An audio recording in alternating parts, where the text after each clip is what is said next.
Hello and welcome. I wanted to take a moment today to talk to you a little bit about Crossguard sabers and give you a little bit of a brief introduction as to what they are, who makes them, how they work, and where they are in the collector's market right now. Now, as a bit of history, you may remember that when episode 7 came out, there was a lot of talk about the Crossguard saber. Kylo Ren's saber with the two side beams. People were saying he would cut his wrists off with that. It's entirely unpractical. There were even diagrams of what it must look like from the inside. A lot of fan theory going on, just sort of high-level nerdery on the internet about that. However, I wanted to start off by talking about the idea that the Crossguard saber is actually a bit older than Kylo Ren's. A lot of saber manufacturers have been making sabers that are technically Crossguard sabers for a while.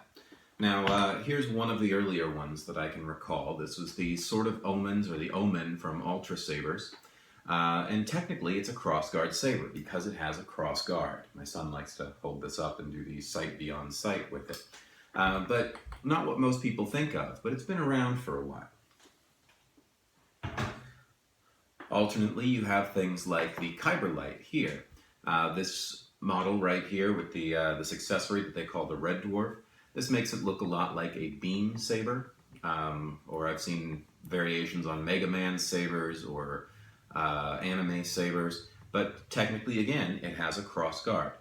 All right. In the crossguard sabers like this, the crossguard doesn't have anything that lights up. It's just the main blade. Turn that on mute. There we go. Just the main blade, and this is just sort of an embellishment or a frill. Leave that there for a little bit later. Now, in the custom market, where people are making stuff for you, there have also been crossguards. I've seen broadswords that have crossguards. This is an Avispo, which is a rapier hilt from Kit Sabers. It has a welded crossguard on it. Now, within canon, a lot of people will talk about how there are lightsaber-resistant materials that you could make a crossguard out of. But by and large, these things are not canon. And they're crossguard sabers, but they're not what we think about these days when we hear crossguard. All right. These days, when we're talking about crossguard sabers, what we're thinking about more along the lines is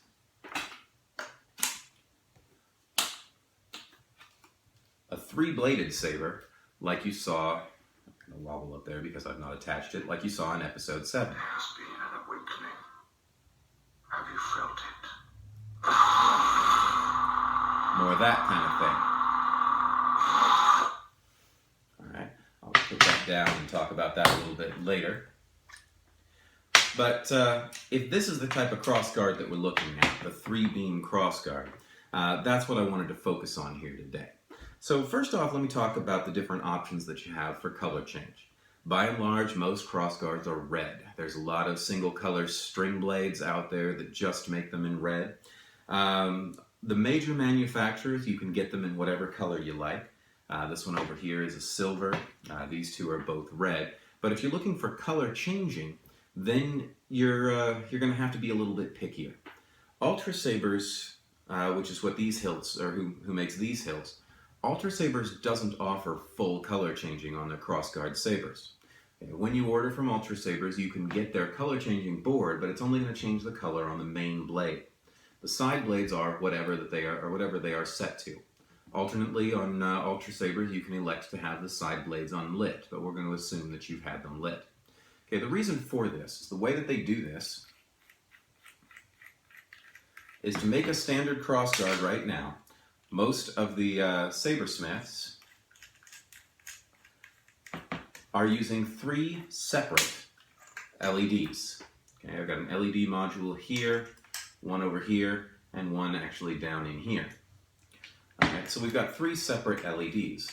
In Ultrasabers, the 2 on the side are preset. The one in the middle is set up to the color changing options. Now, if you're dealing with setting the sides to silver and using color discs on them, and having a main blade that color changes, that's fine. But if you're looking at something like the diamond blade or the diamond board, which has color changing on the fly, that's just not that practical of an option. Saberforge has color changing on all 3 blades, including delayed ignition on the two bottom blades so that you can have that effect that you had in the early episode 7 trailers where the main blade lights and then a couple seconds later the two side blades light. So they have that option. It's quite a bit more expensive and it only exists on their hero tier, the top of the line. Alternately, there is also color change option on the crystal shard board, which is what Vader's Vault uses. I have never seen a three-bladed or a Crossguard saber that's running on a crystal shard board, but looking at the specs for a crystal shard board, it does support. It's got trident support, which means that it can support those side blades, and in theory, it could do color change on all of them. But in terms of color change, your options are kind of limited. With Ultrasabers, there's color discs. With Saberforge, there's the top of the line, and then there's the custom marking. All right, now in terms of hilt designs, there are a few different people making standard Crossguard sabers. There's Ultrasabers. I'll come back to them in a minute because that's what I've got here. There's Saberforge. Saberforge has two designs. One's called the Relic and the other is called the Templar.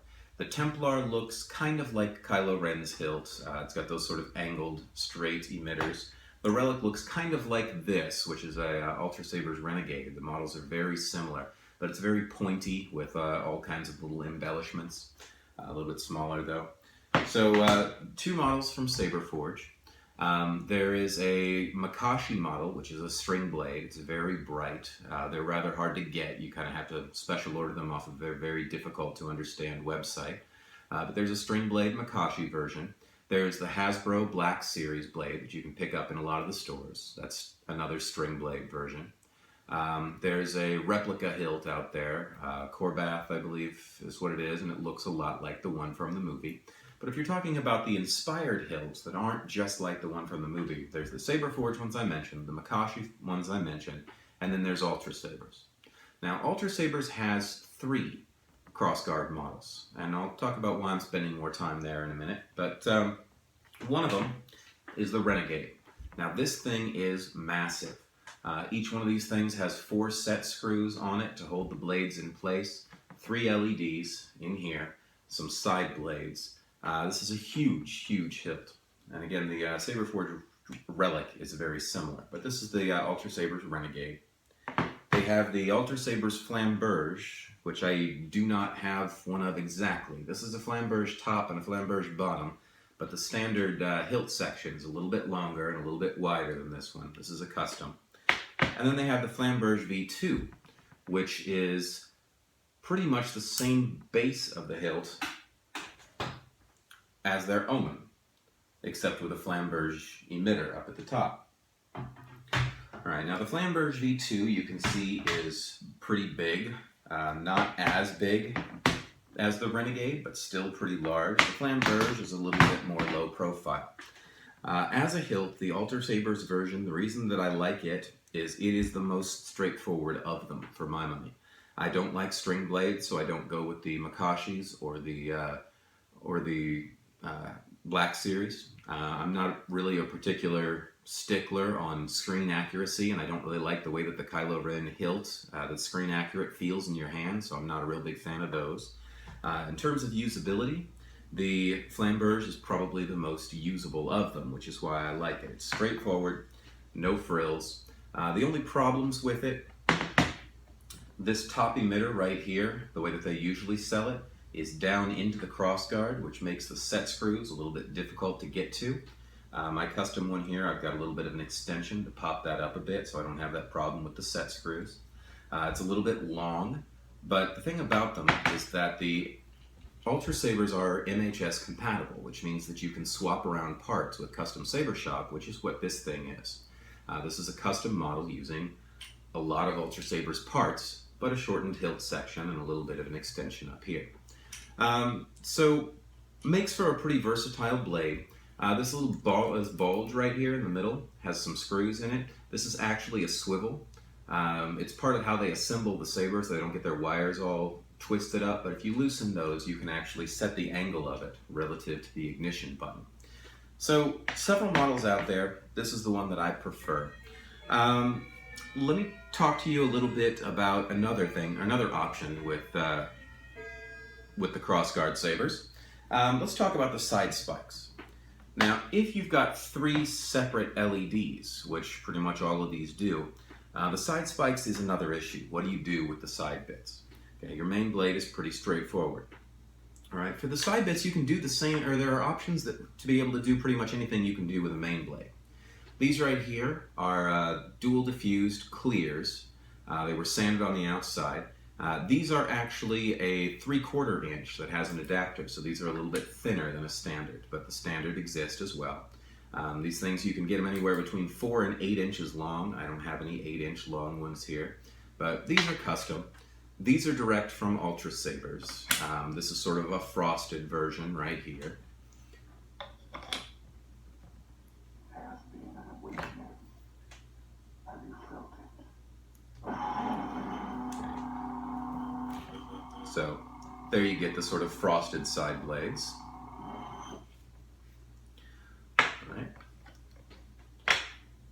We've got day blades or pointed tips.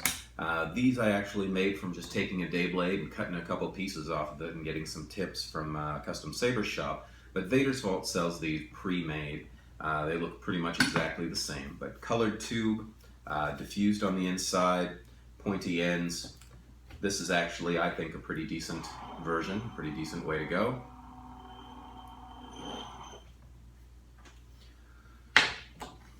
These last 3 that I've got here are from Ripper blades. Now these are some more deluxe options that you can get for the side blades. Saber Forge, by the way, does make axe blades that can come out of the side here. Ripper does that as well. The Ripper blades, they have a clear, unstable. Now these, you can see that there's tooling on them. He actually took a Dremel and carved a little lightning into it, and it's got a little bit of diffusion glitter on the inside, but otherwise it's clear. But this is the Ripper unstable option.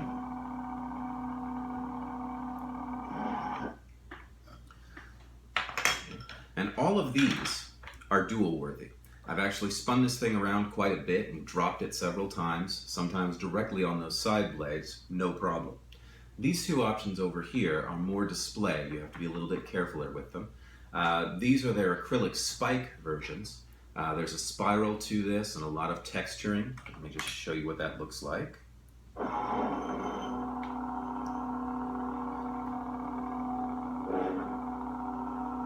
we go. Now I have seen similar things to this done using the external bit of those icicle Christmas lights that you can get around Christmas time. Taking the light string out of the middle of it, painting the outside red. I've seen people do things with hot glue and the like. This is a stock model that Ripper makes that are thin and unstable looking, so very sort of ragged edged.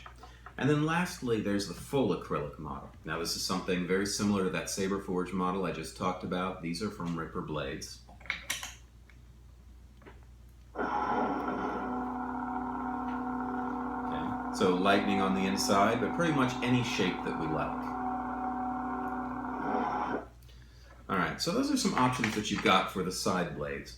But basically one of the advantages of having the 3-blade or the Crossguard saber is you've got these extra things to play around with. You can just pop a blade plug in it if you like and just have light coming out from the side. Or you can get crazy with a whole bunch of other different accessories that exist, all the way up to axe heads or really fancy looking blades. All right, for the sake of the next bit, I'm going to go ahead and pop in these acrylics right here. As I do so, another interesting thing about the Ultrasabers, they have 3 set screws on each one of these emitters right here, so they actually hold pretty well. If you put this thing through a lot of dueling, I just did that a few days ago and was out there with my nephew beating the hell out of one of these things. If you put this through a lot of stress, like any blade, the screws are going to start digging into the blade and the blade's going to loosen up a bit. But by and large, the 3 set screws, even though the bite is pretty shallow on a lot of the Crossguard sabers, the 3 set screws hold it in place pretty well. Alright.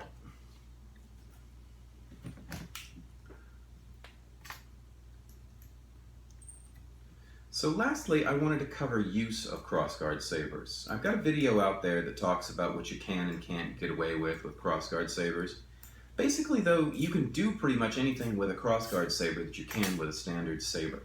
The thing is that a lot of it comes down to grip, right? If I grip it like this, straight up and down, which is how a lot of people choose to try to grip it, because this seems more aesthetically pleasing. You can actually even put a finger over the top here. Problem with this grip is I can definitely hit my wrist, and I will quite a bit.